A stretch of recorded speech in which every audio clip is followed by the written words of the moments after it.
causar un cuadro trombótico o un cuadro de isquemia como tal en el intestino, ¿ya? Ver cuál es el mejor estudio, en este caso la angio-TC, y ver qué es la revascularización y el second look, ¿ya? Como siempre, UpToDate nos ayuda bastante a la descripción general de la isquemia intestinal en adultos, ¿no? Y nos dice que la isquemia intestinal es un síndrome causado por el flujo sanguíneo inadecuado a través de los vasos mesentéricos que resulta en una isquemia y un eventual infarto de la pared intestinal. Además, tenemos que recordar que los pacientes con una patología vascular intestinal o mesentérica, si no son diagnosticados a tiempo, tienen una mortalidad del 50-80%. Entonces, ¿qué quiere decir? Que es altamente mortal si no se hace un diagnóstico adecuado y un manejo adecuado. ¿Ya? Para recordar un poquitito la vascularización arterial, tenemos que recordar dos puntos críticos, ¿no? Que sería el arco marginal de Drummond y el arco de Riolan, que son las dos anastomosis entre la arteria mesentérica superior y la arteria mesentérica inferior, que en algunos casos de resecciones intestinales nos van a dar una buena cirugía o van a ocasionar isquemia del cabo que pueda estar del cabo o del extremo intestinal y que pueda dar lugar a complicaciones como dehiscencia, necrosis de la región, etcétera, etcétera, ¿no? Y un punto muy importante es la salida de la arteria cólica media, que va a ser un lugar donde los émbolos generalmente se van a impactar. Pregunta examen, ¿cuál es el punto crítico donde se impactan los émbolos? La arteria cólica media. ¿Ya? Y obviamente tenemos el sistema de drenaje que más o menos se comparte con las arterias, sin embargo hay que recordar que todas drenan en el sistema porta. ¿Y se acuerdan que todas las patologías inflamatorias podrían causar absceso hepático? ¿No? Por el mismo drenaje. ¿Ya? Cuando hablamos de la fisiopatología, vamos a hablar de lo que se llama la cascada isquémica. ¿Qué quiere decir? La serie de eventos que van a llegar a la isquemia del intestino. ¿Ya? La primera capa, o la capa más sensible, cuando hay una falta de irrigación o una irrigación, digamos, deficiente, va a ser que la mucosa va a ser la primera capa más afectada. ¿Por qué? Porque su índice metabólico generalmente es más alto, ¿ya? Va a haber una hipoxia celular y ese desbalance va a provocar un desbalance entre la oferta y la demanda de oxígeno, que es una de las cosas más importantes. ¿Por qué causa este desbalance? Porque no va a haber una irrigación arterial adecuada, ¿ya? Y la autorregulación mesentérica va a presentar primero una vasodilatación compensatoria y va a también presentar lo que se llama la necrosis selectiva de la mucosa. En las primeras 3 horas del cuadro va a haber una descamación de las vellosidades intestinales y si el flujo se restablece aquí, esa isquemia puede ser reversible. Sin embargo, si no se restablece, va a provocar una necrosis como tal de la mucosa y una necrosis de las paredes, ¿no? Y dice, entre 6 y 12 horas la necrosis va a pasar a la capa muscular y a la capa serosa. Si pasa a la capa serosa, como en las apendicitis, ¿se acuerdan? En las 24 horas primeras ya hay peritonitis, generalmente, ¿no? Entonces, en las primeras 3 horas va a haber compromiso de las vellosidades intestinales. Entre las 6 y 12 horas va a haber compromiso de la capa muscular y de la capa serosa, lo que puede resultar como una peritonitis por una perforación, ¿ya? Por la necrosis que existía. Y vamos a ver que si hacemos la reperfusión, va a haber una injuria de reperfusión, que es cuando se restaura el flujo, digamos, había una trombosis, hemos restaurado el flujo, pero también va a tener sus consecuencias, que son la liberación de citocinas que van a causar un daño sistémico que puede desencadenar en sepsis. O sea, ¿qué quiere decir? Si nosotros hacemos muy tarde la reperfusión, este intestino probablemente igual cause problemas, ¿ya? Y vamos a tener que en todas las fases, o en la mayoría de las fases, va a haber una translocación bacteriana por la formación del tercer espacio, ¿no? Y más o menos esto es el flujograma de tiempo, digamos, ¿no? Una velocidad intestinal normal o una mucosa normal. A las 3 primeras horas ya va a haber una afectación de la capa mucosa Y más de las 6 horas, hasta las 12 horas, generalmente ya va a haber una capa muscular o todas las capas musculares del intestino comprometidas, que pueden desencadenar gangrena o perforación, ¿no? Y esta fase ya es irreversible. La fase mucosa es reversible. Pregunta examen podría salir también parte de eso, ¿no? ¿Cuáles son las fases? ¿En qué tiempos? Podrías poner un caso clínico tal vez en el tiempo y tendrían que darse cuenta si es reversible o si es irreversible. ¿Ya? Y tenemos la clasificación etiológica de las patologías vasculares e intestinales. Tenemos 4 importantes: la embolia arterial, la trombosis arterial, la isquemia mesentérica no oclusiva y la trombosis venosa. ¿Ya? Esas son las 4 importantes. Entonces, cuando quieran hablar de isquemia intestinal, entre comillas, tienen que hablar de las 4. Tienen que decir cuáles. Hay algunas que se van a operar de emergencias, con suma urgencia, y hay otras que pueden esperar a un tratamiento médico. Entonces, no es que decir trombosis mesentérica, y no, puede ser una de estas 4. Vamos a ver ahorita cuáles son las más frecuentes, etcétera, ¿no? La embolia arterial generalmente se presenta en un 50%, o sea, es la más frecuente. Y su causa generalmente es una patología cardíaca que ha podido desprender un émbolo que va hasta la mesentérica superior. Entonces, cuando hablamos de embolia arterial o embolia arterial mesentérica, tendríamos que hablar de que hay una patología cardíaca que ha mandado en este caso, un émbolo hacia el sistema de las mesentéricas, que ha provocado una isquemia mesentérica, ¿no? El otro es una trombosis arterial, que representa un 25%, generalmente asociado a aterosclerosis. Y los pacientes prefieren la angina intestinal, que son los pacientes que comen o comen mucho y les duele el abdomen. Entonces, eso podría ser una primera señal. Muchas veces no se les toma en cuenta estos pacientes, pero si tienen algún factor de riesgo como obesidad, hipertrigliceridemia o han tenido alguna patología cardíaca relacionada a una trombosis, podrían también ser candidatos a un estudio a nivel intestinal. ¿Ya? Tenemos la isquemia mesentérica no oclusiva, que son pacientes generalmente críticos o pacientes que han tenido un choque de algún tipo, en los cuales ha habido una disminución del flujo sanguíneo a nivel intestinal y ha provocado esta patología, ¿no? Y la trombosis venosa, que se presenta en menos porcentaje y que generalmente está asociada a otras patologías que vamos a desglosar en este momento. ¿Ya? La embolia arterial, su nombre o algo que nos hace referencia de dónde viene es la urgencia cardioabdominal. O sea, dice, hay una patología cardíaca que está provocando una patología abdominal. Y eso es el émbolo, ¿no? Su frecuencia, como les he dicho, un 50%. El mecanismo de patología es el émbolo, generalmente se presenta en pacientes con fibrilación auricular, infarto reciente o valvulopatías, que serían las 3 patologías más frecuentes, ¿ya? ¿Qué va a pasar? Va a desprenderse un coágulo del corazón y se va a ir hacia el sistema arterial y va a provocar una trombosis, ¿ya? Perdón, una embolia. Generalmente, el sitio de impacto es entre 3 a 10 centímetros del origen de la arteria mesentérica superior. ¿Ya? Puede ser pregunta examen, sí, importante. Hay una característica ya quirúrgica. Cuando nosotros entramos a quirófano, tenemos que ver qué segmentos ha afectado esa trombosis en el intestino, ¿no? Entonces dice que la embolia arterial generalmente respeta el J1 proximal y el colon transverso debido a su irrigación colateral y provoca isquemia en los otros segmentos. Van a ver que de los otros tipos de isquemia tienen una presentación diferente, ¿ya? Y generalmente es el dolor súbito. ¿Qué quiere decir? Un paciente estaba bien, tranquilo en su casa, no tenía problemas, y de pronto aparece un dolor súbito, intenso a nivel abdominal, que no se le con analgésicos y que el paciente dice, me duele, me duele, me duele. Le exploras el abdomen y a veces no tiene tanta clínica. O sea, es como que desproporcionado el dolor, y se llama así.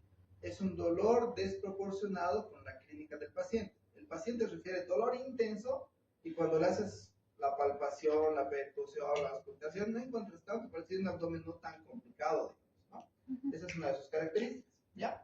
Y tenemos, como siempre, el origen de la patología, que es el corazón, que va a provocar un émbolo hacia las arterias mesentéricas y que va a provocar una necrosis, ¿no?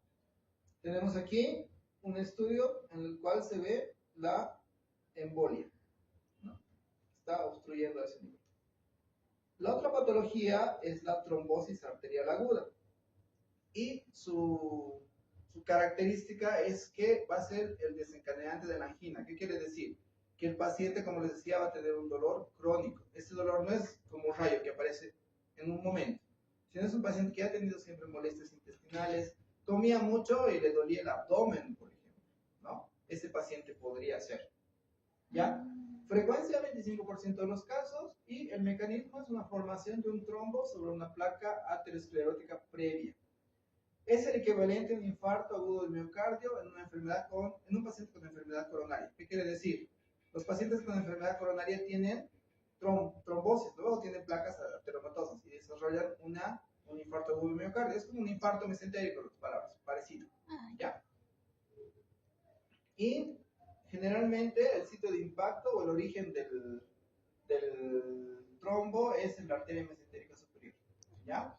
El paciente suele relatar angina intestinal, o sea, dolor intestinal. Meses antes, el paciente puede tener dolor después de las comidas y pérdida de peso. ¿Por qué? Porque tiene miedo a comer. Come y le duele. Come y le duele, porque tiene un riesgo sanguíneo deficiente ya por la placa ateromatosa que puede tener el paciente, ¿no? El pronóstico es más grave que la embolia y generalmente compromete todo el intestino delgado, desde el ligamento, desde el ángulo de Treitz hasta el colon derecho. O sea, el otro comprometía un segmento específico, entre comillas, ¿no? O respetaba. Todo el intestino, ¿ya? Y como les decía, hay una placa ateromatosa. Esa placa ateromatosa es el origen y provoca esta repercusión a nivel intestinal, ¿no? Una isquemia de todo el intestino. ¿Ya? Aquí podemos ver claro que está la placa y sobre la placa se genera un trombo, lo que ocasiona una obstrucción total del flujo sanguíneo a ese nivel, y que el paciente, por ejemplo, cuando tenía angina, puede ser que no haya tenido el trombo, sino solamente la placa, y había un riego deficiente de lo que es el intestino, por eso le dolía después de comer. Es como que su intestino se esforzaba más, entre comillas, ¿va? Y tenemos la isquemia mesentérica no oclusiva, ¿ya? Esta isquemia mesentérica no oclusiva se presenta en el 20% de los casos, ¿ya? Los factores desencadenantes pueden ser shock séptico, cardiogénico o hipovolémico. Pacientes que han usado vasopresores, como los pacientes, por ejemplo, cuando están con choque séptico utilizan vasopresores, ¿no? Está relacionado también con eso. Algunas drogas como la cocaína o los digitálicos que podrían producir esto, ¿no? Entonces, hay que tener siempre en cuenta el uso de estos medicamentos, debido a que si ustedes dan mal la dosis, podrían causar más complicaciones que beneficios en el paciente. ¿Ya? Y en el hallazgo en la tomografía de la isquemia mesentérica no oclusiva, generalmente es unos vasos arrosariados, quiere decir, que es como si estuvieran como unas cadenitas de rosas, unas bolitas, ¿no? Y el tratamiento es mejorar el gasto cardíaco para mejorar la perfusión intestinal, y pueden introducirse vasodilatadores en algún caso, pero por radiología intervencionista, en este caso la papaverina, ¿ya? Y tenemos la trombosis mesentérica o isquemia húmeda. Todas las anteriores son por origen arterial. Esta es la por origen venoso, ¿ya? Menos frecuente que las anteriores, y se da un mecanismo de obstrucción del retorno de la vena mesentérica superior. O sea, es una patología venosa, no es arterial. Las demás son arteriales. Pregunta de examen: ¿cuál es la única venosa? Fácil.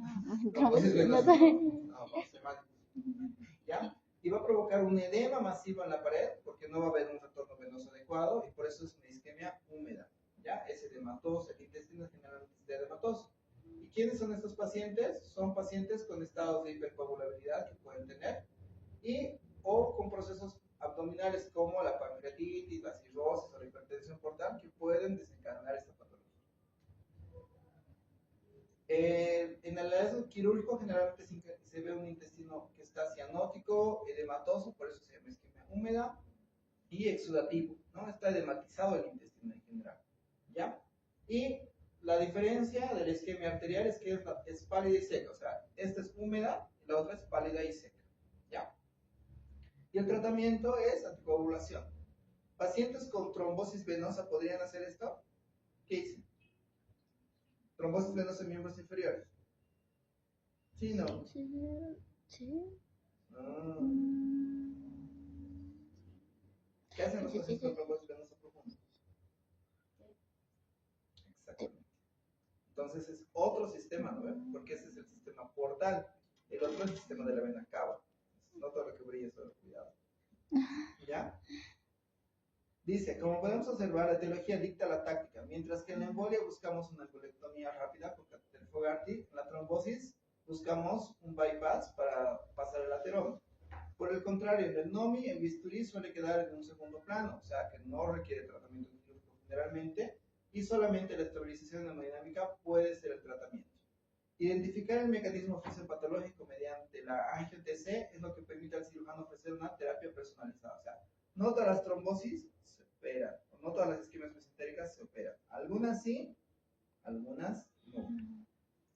¿Ya? Y en el diagnóstico tenemos que generalmente los pacientes tienen dolor abdominal desproporcionado al examen físico. ¿En cuál se presentaba eso? Es como un rayo. ¿Se acuerdan? En la embolia, ¿no? Los biomarcadores séricos generalmente están elevados en lactato y generalmente hay leucocitosis, ¿ya? También el dímero D. El dímero D es un laboratorio que puede ser útil sobre todo para el diagnóstico diferencial. Cuando tenemos dolor abdominal intenso en abdomen, podemos pensar en pancreatitis, podemos pensar en trombosis, podríamos pensar en peritonitis, o sea, serían varias causas, ¿no? Si le hacemos dímero D al paciente y sale negativo, ese paciente no tendría que tener una trombosis, tendría que tener otra cosa. Ahora, si sale positivo, pues no confirma tampoco la trombosis. O sea, ¿qué quiere decir? Sobre todo si sale negativo, nos descarta la trombosis. Si sale positivo, por cualquier cosa puede salir dímero D positivo. O sea, no solamente por una trombosis. Entonces, hay que tener en cuenta eso. El dímero D se utiliza como para descartar. Si sale negativo, entonces no hay trombosis. Si sale positivo, puede haber trombosis u otras cosas. Así más o menos es el dímero D, ¿ya? Y el estándar de oro es la angio-TC. Tiene una sensibilidad del 94% y una especificidad de 95%. Debe tener una fase arterial y venosa, ¿ya? Los signos precoces de alteraciones son el llenado deficiente de la arteria mesentérica superior y cuando tenemos ya signos tardíos podemos encontrar peritonitis, neumatosis intestinal o edema de la pared en las isquemias húmedas, ¿no? Y aquí tenemos ya imágenes donde se ve la trombosis, ¿no? A este nivel, y en la misma tomografía a este nivel vemos la trombosis. Complicaciones. Cuando no se trata la trombosis, generalmente hay un neumoperitoneo. ¿El neumoperitoneo signo de qué es? ¿Cuándo hay neumoperitoneo en una patología intestinal? Víscera hueca. Perforación de víscera hueca. Si hay un paciente con dolor en rayo, le haces una plaquita de RBC y hay neumoperitoneo, podría decir hay una perforación intestinal, ¿no? Si le sacas dímero D y sale positivo, o sea, vas armando tu diagnóstico con cada una de las cosas, ¿no? Si hay líquido libre, podría ser una peritonitis, pero generalmente también puede estar relacionado con la perforación intestinal. Y la isquemia endamero, que quiere decir que son parches isquémicos intercalados con tejido viable, que son alteraciones que se pueden encontrar. El tratamiento puede ir por varios tipos, ¿ya? Hay un manejo preoperatorio, hay una técnica quirúrgica que tenemos que hacer y el segundo que vamos a hablar ahorita. En el manejo preoperatorio, obviamente tenemos que dar una estabilización hemodinámica al paciente, sea cual sea el paciente, sea cual sea la etiología, la reposición con cristaloides si es que el paciente tiene una hipovolemia, ¿ya? Generalmente, si es un choque hipovolémico, ¿qué daríamos? ¿Qué damos para el choque hipovolémico? Soluciones o algo mejor, sangre, ¿no ves? Las soluciones pueden ser importantes, pero la sangre sería más importante. Evitar vasopresores que pueden causar vasoconstricción. Si ya hay una trombosis más vasoconstricción, peor va a sufrir ese intestino, ¿no? La anticoagulación podría ser en realidad es una indicación en el preoperatorio y se da heparina sódica 5.000 unidades internacionales, ¿ya? La sonda nasogástrica es otra de las armas que tenemos para descomprimir el intestino y tratar de mejorar la perfusión distal y parietal del intestino, ¿ya? Y en las técnicas quirúrgicas tenemos que hay una laparotomía que dice no resecar nada hasta que haya flujo. ¿Qué quiere decir? Primero hacemos una embolectomía, o sea, buscamos el lugar de la obstrucción Y después recién tenemos que hacer lo que es la resección intestinal. Podemos hacer la embolectomía abierta, podemos hacerla con catéter de Fogarty, que generalmente es mejor. ¿Conocen el catéter Fogarty? En cirugía 1, ¿listo? Es como una sonda vesical, pero en un catéter venoso central. ¿Ha visto el catéter venoso central? Sí, ¿no ven? Uno delgadito. Es como que le pusieron un globito distal, entonces le meten el catéter, progresa, y lo inflan y va sacando coágulos. Entonces el catéter Fogarty sirve para eso, ¿ya? O el bypass también podría ser una alternativa en pacientes con aterosis. Y tenemos las 3 Cs. Revascularización, aplicación de compresas tibias, perdón, las 3 Cs, color rosado, contracción y peristaltismo y capilaridad. O sea, ¿qué quiere decir? Si nosotros hemos hecho una revascularización adecuada, tendríamos que encontrar que el intestino ya podría haber cambiado de color a un color rosado. Debería haber movimiento del intestino, ¿ya? Y debería haber un pulso palpable a nivel distal de la obstrucción que había. Entonces, esos serían datos importantes para pensar que hemos hecho un buen trabajo con la revascularización, ¿ya?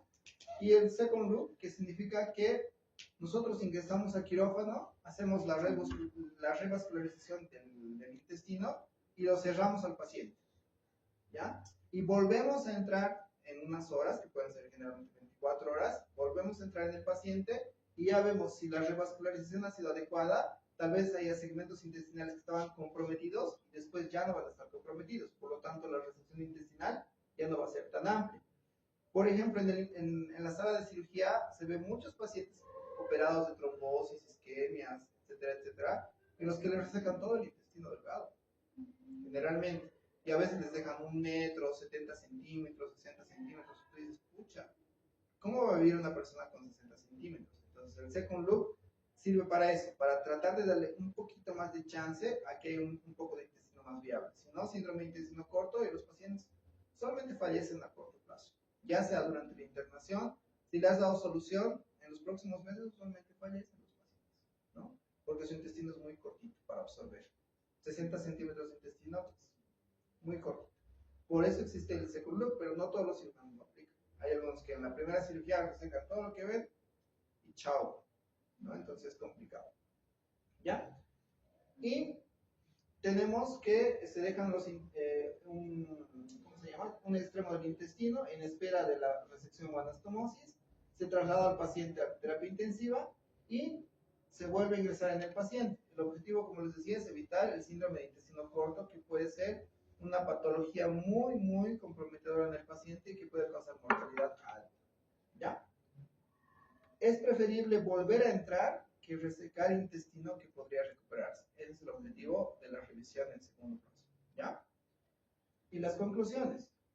La sospecha clínica es el único factor que reduce la mortalidad. O sea, nosotros vamos a manejar el protocolo, vamos a determinar con la IGTC qué está fallando, etcétera, etcétera. Pero si no tenemos una sospecha clínica, si no sabemos cómo se presenta, entonces no va a servir de nada. Porque el paciente no va a ser diagnosticado y por lo tanto no puede ser tratado, ni manejado, ni nada, ¿ya? La angiotensina ha reemplazado la angiografía porque es más rápida y más disponible, aunque nuestro medio es un poquito costoso, ¿ya? Y la regla de oro, se revasculariza primero, se evalúa después y se reseca al final, ¿no? Se revasculariza en la cirugía, se deja un tiempo de espera, se revalúa y después recién se reseca, ¿ya? Eso, chicos. El MGS. ¿Qué hora es? Y 40. No, para